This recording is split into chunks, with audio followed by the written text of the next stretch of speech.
The CTO leaned across the polished glass table, his voice cold, clipped. That non-compete means you don't write a single line of code for a year. I didn't flinch, I just smiled. He thought he'd buried me.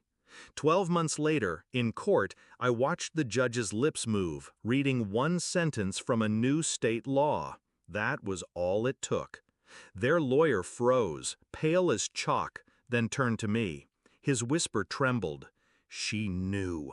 The whole time, she knew. Back then, I was their star engineer, the one who built their flagship product from scratch. Nights blurred into mornings as I stitched code into a system that made them millions. I thought loyalty meant something. Then came the promotion meeting.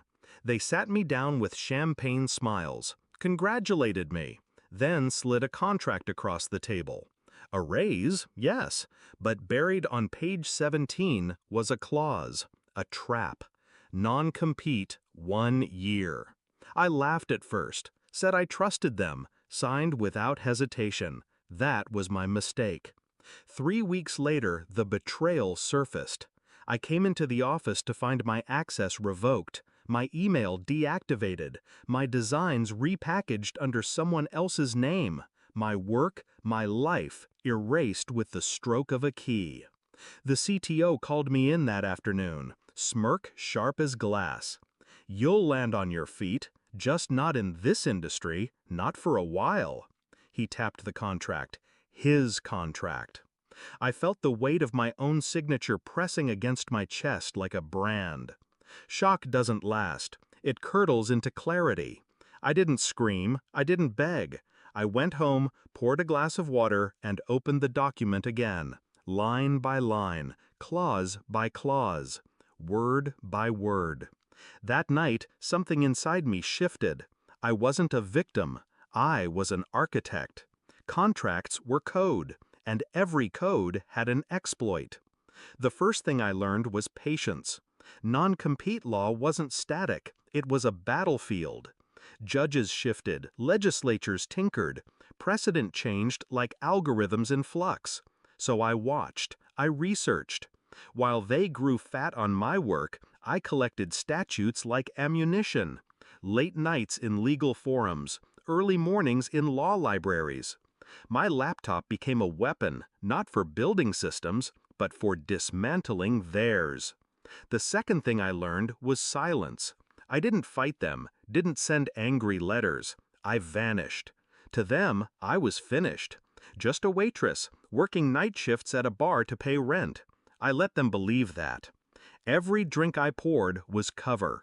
Every fake smile, camouflage. Because while they mocked me, I studied. And then, it happened. A whisper on a legal blog. A bill moving through state legislature. A revision to labor law. One clause buried on page 203, non-competes exceeding 6 months are void in this jurisdiction. My pulse quickened. The trap they thought I was locked in had just been outlawed. I didn't rush. No, that would have been sloppy. I waited. Let the law pass. Let it settle, unnoticed by them, overshadowed by bigger headlines. And I built.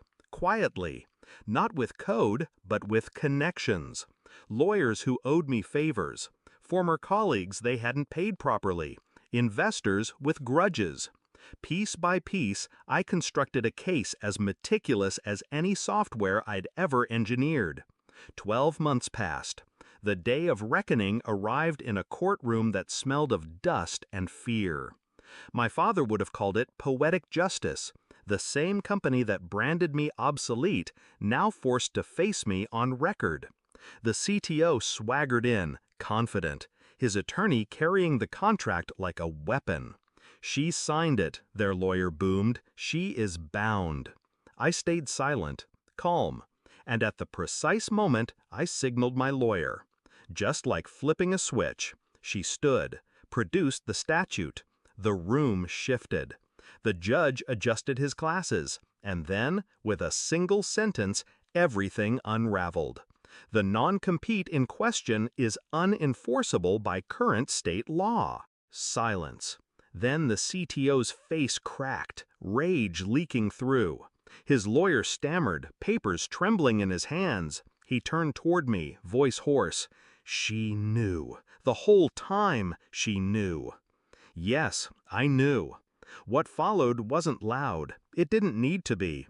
Investors fled their sinking ship once my countersuit surfaced. Evidence of stolen credit, falsified signatures, withheld royalties. Shareholders pulled out. Their board fractured. I walked out of that courtroom not just free, but holding rights they never thought I'd claim. My designs, my code, my name restored in ink and record. I think back sometimes to that meeting, his sneer across the glass. You don't write a single line of code for a year. He was right. I didn't. Instead, I rewrote something far bigger. I rewrote their story.